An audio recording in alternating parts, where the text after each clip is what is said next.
Shalom, this is Yosef Oliver on the 7th of May, 2020.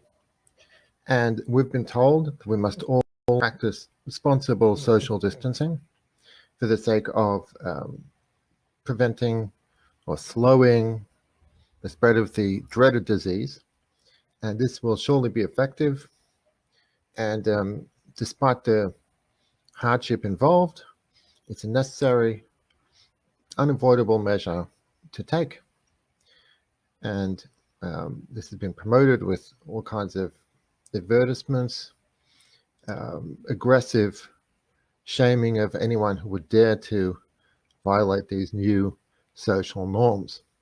Well, let's ask a basic critical question now that we have a little more hindsight, even though the emptiness of this measure, essentially this ideology, was obvious from the beginning, but now we can ask a further devastating question on this official narrative, which is with regard to the flu. So let's look at the official statistics in America for the flu from the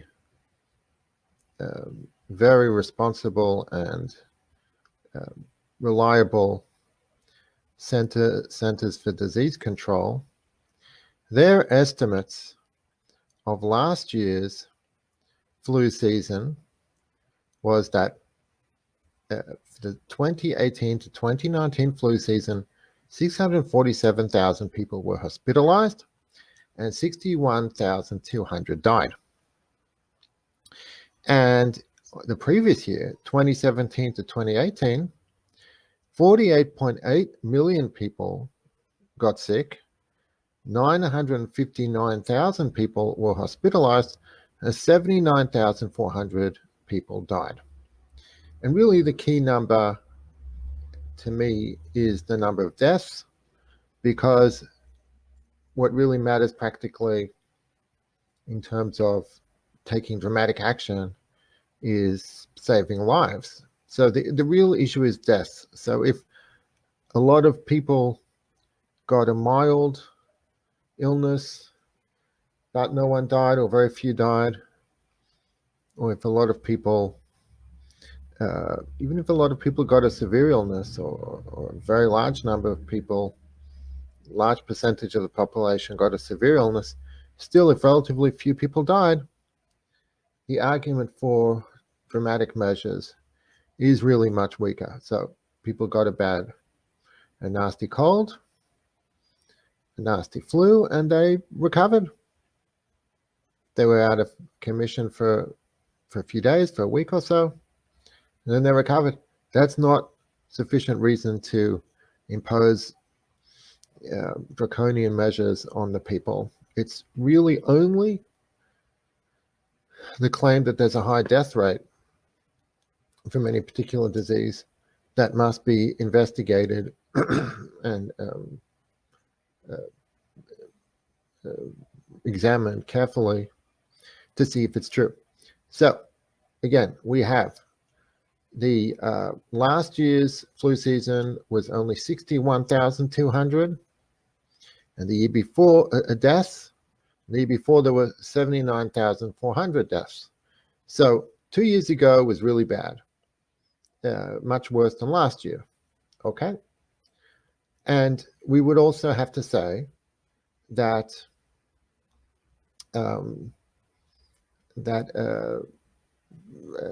if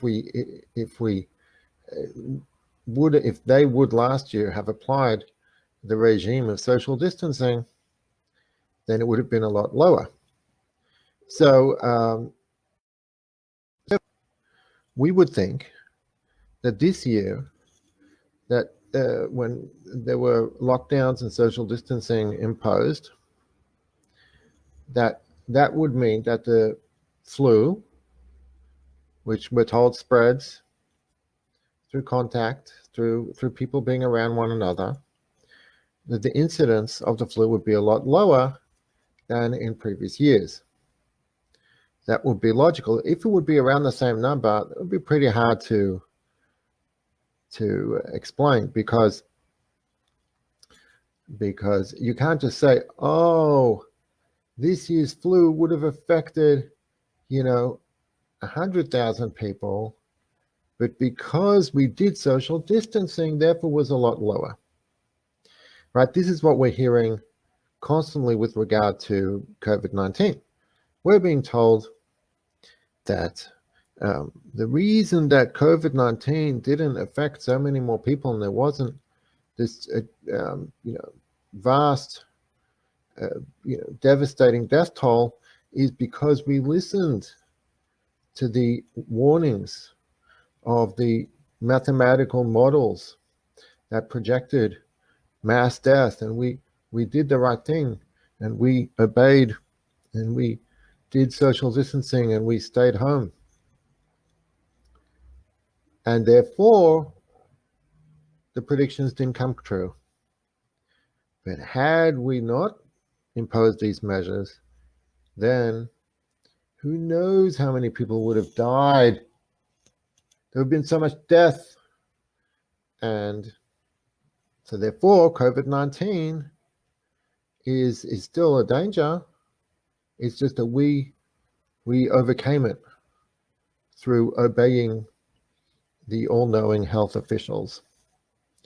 So that's their claim, right? Which is, of course, circular logic. There's no proof that because you took a measure that it had the outcome that you claim. It could be that outcome would have happened regardless.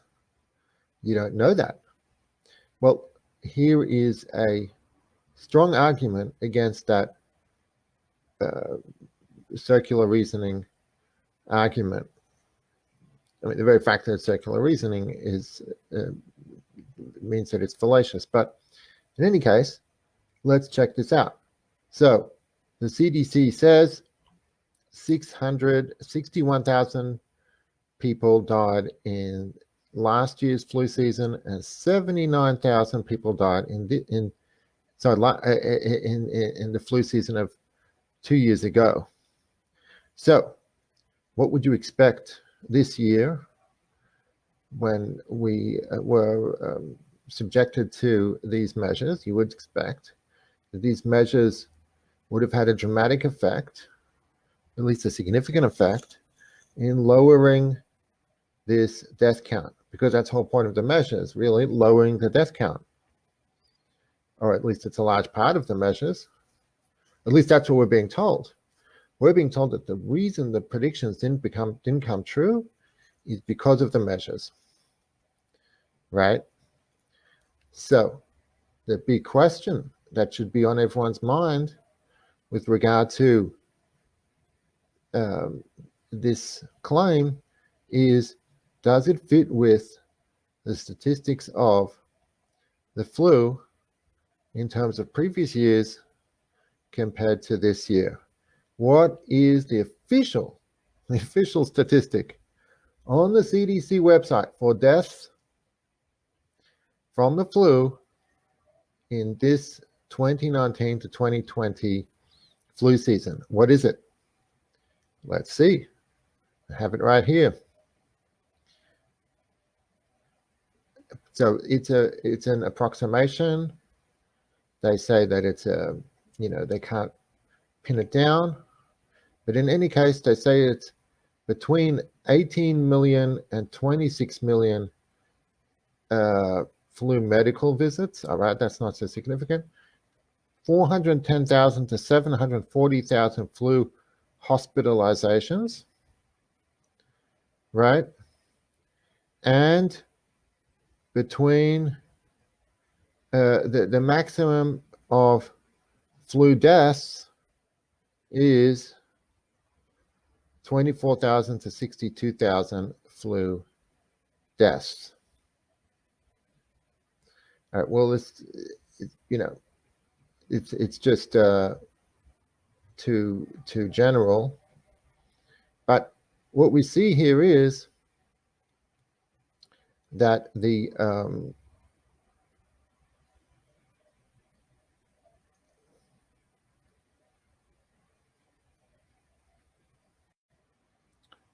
what we see here is that the figures for the flu deaths, at least if we take the upper estimate, 62,000, and I believe those other numbers that I told you are also upper estimates. Yeah, it says the CDC estimates that up to 42.9 people got sick, right? Up to 61,200 people died. So it's up to, that's the upper estimate. So those upper estimates are 61,000 people for last year and 79,000 people for the year before. And what is the upper estimate for this year? 62,000 people for this year's flu.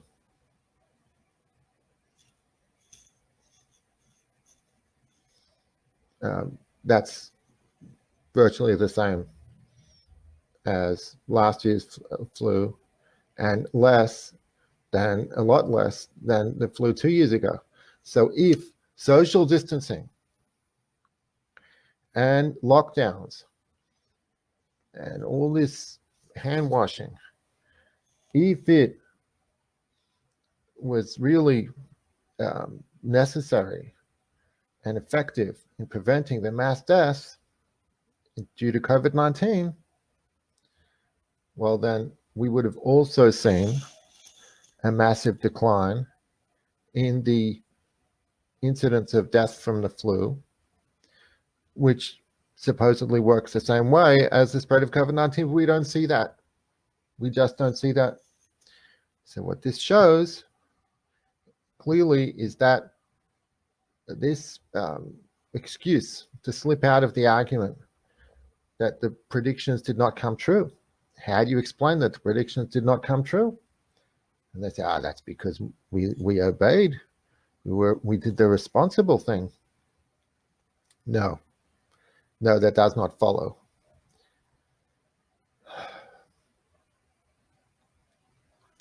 We are being sold propaganda, all with under the mantle of scientific medical authority. It's mind control.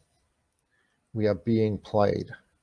This is a psychological warfare operation to take advantage of our trust in doctors, in government, in authority, in order to control us and manipulate us and deprive us of our rights and our freedoms.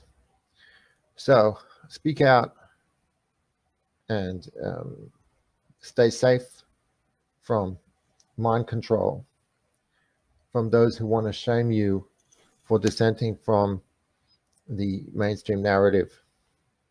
God bless. Thanks for listening, and please like, share, and subscribe to my channel.